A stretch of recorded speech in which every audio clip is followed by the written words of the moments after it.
ശ്രീറോണിക്ക് baby ഇന്ന് കേരളം എന്താ ഇന്ത്യയിലല്ലേ എന്ന് ചോദിച്ചുകൊണ്ടാണ് വലിയ പ്രതിഷേധം പാർലമെന്റിൽ ഉണ്ടായത്. കേരളത്തിന് കൃത്യമായി കേന്ദ്രം കൊടുത്ത കാര്യങ്ങൾ പറയാൻ തയ്യാറാവാതെ ഈ ജനങ്ങളെ തെറ്റിദ്ധരിപ്പിക്കുന്ന മാധ്യമ പ്രവർത്തനം നടത്തുന്ന രേണുകയോട് രോക്ഷമുണ്ടാകും. അത് സാധാരണ ജനാധിപത്യ വ്യവസ്ഥയിൽ ഒരു രാഷ്ട്രീയ പ്രവർത്തകൻ ഉണ്ടാകുന്ന ദേഷ്യമാണ്. അത് സ്വാഭാവികമായിട്ട് ഉണ്ടാകും. രേണുക നുണ പറയാനും പ്രകടിപ്പിക്കാനും ഉള്ള വേദിയായിട്ട് ഇതിന്റെ മാധ്യമ പ്രവർത്തനത്തെ മാറ്റാൻ പാടില്ലല്ലോ. ഞാൻ സമ്മതിച്ചു. ശ്രീ ഉല്ലാസ് ബാബു നോക്കൂ, ഞാൻ റോണിലേക്ക് വരാം. ഞാൻ ഇത് ഇക്കാര്യത്തിന് ഒരു മറുപടി പറഞ്ഞോട്ടെ. ശ്രീ റോണിക്ക് ബേബി, ഞാൻ താങ്കളിലേക്ക് വരാം. ശ്രീ ഉല്ലാസ് ബാബു, സാധാരണ ജനങ്ങൾ അവരുടെ രോഷം പ്രകടിപ്പിക്കുന്നത് ഫേസ്ബുക്കിലും മറ്റുമാണ്, സമൂഹ മാധ്യമങ്ങളിലാണ്. അവർ ഉപയോഗിക്കുന്ന ഭാഷയൊന്നും എനിക്ക് താങ്കളോട് പറയാൻ പറ്റത്തില്ല. അവരുടെ രോഷപ്രകടനത്തിന്റെ ഭാഷയാണ്. ഞാൻ അതിൽ മാന്യമായ ഭാഷയിലാണ് താങ്കളോട് ചോദ്യം ചോദിച്ചത്. ഞാൻ താങ്കളിലേക്ക് തിരിച്ചെത്താം. ശ്രീ റോണിക്ക് ബേബി, ഇന്ത്യയിലല്ലേ കേരളം എന്നത് ചൂണ്ടിക്കാട്ടിക്കൊണ്ടാണ് വലിയ പ്രതിഷേധം ഇന്ന് UDF എംപിമാർ ഡൽഹിയിൽ നടത്തിയിരിക്കുന്നത്. നാളെ ഇവിടെ കരിദിനം ആചരിക്കാൻ പോവുകയാണ്. അപ്പോൾ കേരളത്തോടുള്ള അവഗണനയിൽ ഒറ്റക്കെട്ടായി മുന്നോട്ട് പോകേണ്ടുന്ന സാഹചര്യമാണ് എന്ന് കഴിഞ്ഞ ദിവസം മുഖ്യമന്ത്രി സൂചിപ്പിച്ചിട്ടുണ്ടായിരുന്നു. അപ്പോൾ ആ രീതിയിൽ ഒറ്റക്കെട്ടായ ഒരു പ്രതിഷേധത്തിനാണോ അരങ്ങൊരുങ്ങുന്നത്? കേരളത്തിലെ 3.5 കോടി ജനങ്ങളില് ഇതുപോലെ കേന്ദ്ര സർക്കാരിനെ ന്യായീകരിക്കുന്നത് പ്രിയപ്പെട്ട ശ്രീ ഉല്ലാസ് ബാബു അല്ലാതെ മറ്റൊരു മലയാളി ഉണ്ടാവുമെന്ന് എനിക്ക് തോന്നുന്നില്ല. ഇന്ന് BJPയുടെ സംസ്ഥാന പ്രസിഡന്റ് തന്നെ പറയുന്നത് എന്റെ 8 പേജ് ഉണ്ടെന്നാണ് പറയുന്നത്. ബജറ്റിൽ കേരളത്തിൽ അനുവദിച്ച പദ്ധതികളുടെ മുഴുവൻ അതിന്റെ സമ്മറി ഉൾപ്പെടുത്തിക്കൊണ്ട് എന്റെ 8 പേജ് ഉണ്ട്. പക്ഷെ ഇതുവരെ ആ 8 പേജ് എന്താണെന്ന് പുറത്തിടാൻ വേണ്ടി BJPയുടെ സംസ്ഥാന പ്രസിഡന്റിന് കഴിഞ്ഞിട്ടില്ല. ഇത്രമാത്രം കേരളത്തെ അവഗണിച്ച ഉല്ലാസ് ബാബു പറയുന്നത് കേട്ടു. UPA സർക്കാരിന്റെ കാലത്ത് കേരളത്തിൽ ഇത് തന്നു, ഇപ്പോൾ ഇത് തന്നു. പ്രിയപ്പെട്ട ഉല്ലാസ് ബാബു, UPA സർക്കാർ ഭരിച്ചിരുന്ന കാലത്ത് കേന്ദ്ര ബജറ്റിന്റെ വോളിയം എത്രയായിരുന്നു? 7 ലക്ഷം കോടി, 8 ലക്ഷം കോടി. ഈ കഴിഞ്ഞ ദിവസം അവതരിപ്പിച്ച കേന്ദ്ര ബജറ്റിന്റെ നികുതി വരുമാനം എത്ര തരോ? 30 ലക്ഷം കോടിയാ. ആ 30 ലക്ഷം കോടി രൂപയ്ക്ക് ആനുപാതികമായി അങ്ങയുടെ 3000 കോടിയുടെ കണക്ക് പറയുന്നുണ്ടല്ലോ. 30 ലക്ഷം കോടിയിൽ 3000 കോടി എത്ര ശതമാനം എന്നത് അങ്ങനെ തന്നെ കണക്ക് ഹരിക്കുകയോ ഗുണിക്കുകയോ ഒക്കെ ഒന്ന് ചെയ്തു നോക്ക്. അത്രമാത്രം അവഗണിച്ചു.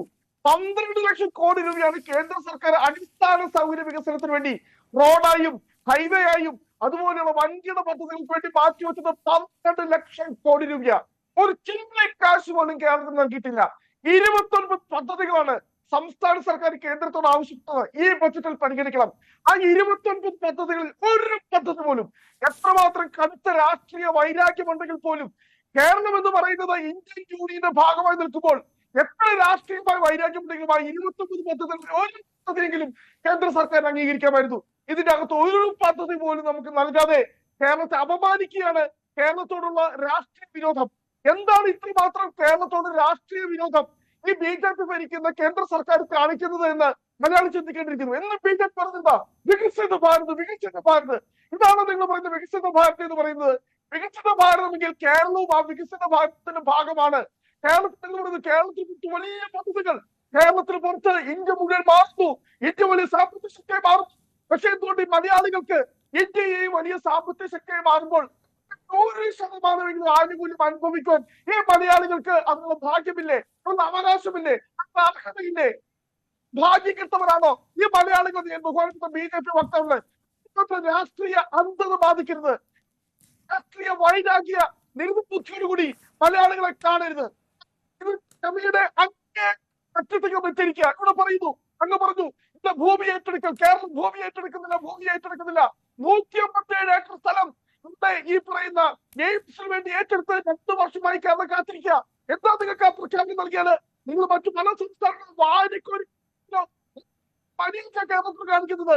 ഇപ്പോൾ ഈ 14ാം ധനകാര്യ കമ്മീഷൻ കേരളത്തിൽ 4% നൽകുമ്പോൾ, കേരളത്തിൽ ഈ പറയുന്ന 2.8% നൽകുമ്പോൾ, നിങ്ങൾക്കറിയാമോ ഉത്തർപ്രദേശിൽ 17%. സംസ്ഥാനങ്ങൾക്ക് ബീഹാറിന് കൊടുത്തത് 10%, 7.34%, മഹാരാഷ്ട്രക്ക് 6.44%. 100 രൂപ കേരളം കേന്ദ്രത്തിലേക്ക് കോൺട്രിബ്യൂട്ട് ചെയ്യുമ്പോൾ, GST ഉൾപ്പെടെ പല സോഴ്സുകളിലാണ് കോൺട്രിബ്യൂട്ട് ചെയ്യുമ്പോൾ നമുക്ക് തിരിച്ചു കിട്ടുന്നത് 33 പൈസ മാത്രമാണ്. ന്യായമായ അവകാശങ്ങൾ ഈ CPM പറയുന്നത് പോലെ പൂർണ്ണമായും കേന്ദ്രം കേരളത്തെ പീഡിപ്പിക്കുന്നു എന്നുള്ളത് വ്യാഖ്യാനവും ഞങ്ങൾക്കില്ല. പക്ഷേ നമുക്കുള്ള ന്യായമായിട്ടുള്ള അവകാശങ്ങൾ നമുക്ക് തന്നേ പറ്റുകയുള്ളൂ. പക്ഷേ ഈ കാര്യത്തിൽ കേന്ദ്ര സർക്കാർ ദയനീയമായി പരാജയപ്പെട്ടിരിക്കുന്നു, അന്തേ പരാജയപ്പെട്ടിരിക്കുന്നു. കാരണം ഇപ്പോൾ BJPക്ക് പോലും ഇതാണോ നിങ്ങൾ കേരളത്തിൽ കൊണ്ടുവരാൻ വേണ്ടി? ഒന്നും വേണ്ട. ബഹുമാനപ്പെട്ട പ്രധാന തിരുവനന്തപുരത്ത് വന്നപ്പോൾ പറഞ്ഞു തിരുവനന്തപുരത്തെ ഈ ലോകത്തിന്റെ മാതൃകാ നഗരത്തിലേക്ക് ഉയർത്തും. ഡെവലപ്ഡ് ആയിട്ടുള്ള സിക്കിമിലേക്ക് എത്രയോ കേന്ദ്ര പദ്ധതികളുണ്ട്, നഗര കേന്ദ്രീകൃതമായിട്ടുള്ള നഗര വികസനത്തിന് വേണ്ടിയിട്ടുള്ള എത്രയോ പദ്ധതികളുണ്ട്. ചില്ലിക്കാശെങ്കിലും തിരുവനന്തപുരം കോർപ്പറേഷന് വേണ്ടി അനുവദിക്കാൻ വേണ്ടി നിങ്ങൾ തയ്യാറായിട്ടുണ്ടോ? നിങ്ങൾ വല്ലാണ്ട് വീർപ്പല്ലോ. ഞങ്ങൾ തിരുവനന്തപുരം കോർപ്പറേഷൻ പിടിച്ചു, ഞങ്ങൾ കേരളത്തിൽ നരേന്ദ്രമോദി ഗുജറാത്തിന്റെ ബറോഡ പിടിച്ചു, തുടർച്ചയായി ഞങ്ങൾ ഗുജറാത്ത് പിടിച്ചു. പക്ഷെ ആ തിരുവനന്തപുരം കോർപ്പറേഷൻ നിങ്ങൾ ജനങ്ങളാണ് പോലും നിങ്ങൾക്കൊരു നീതി കാണിക്കുന്നത് നിങ്ങൾക്ക് കഴിഞ്ഞിട്ടുണ്ടോ? ബിജെപിയുടെ വക്താവ് സ്വന്തം നെഞ്ചിൽ കൈവച്ചിട്ടുള്ള ഒരു മലയാളിയായി നിന്നുകൊണ്ട് മലയാളികളുടെ വികാരം ഉൾക്കൊണ്ടുകൊണ്ട് അങ്ങ് സത്യസന്ധമായിട്ടുള്ള ഈ കേന്ദ്ര സർക്കാർ നമ്മുടെ നീതി കാണിച്ചിട്ടുണ്ടോ? നമ്മുടെ അനീതിയാണ് കാണിച്ചത്. അങ്ങയുടെ മനസ്സിലാക്കി ചോദിക്ക്.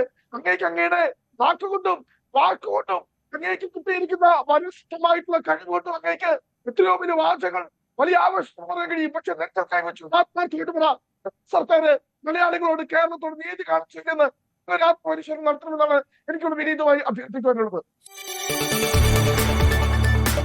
കൂടുതൽ വാർത്തകൾക്ക് news 18 Keralam YouTube channel subscribe ചെയ്യുക.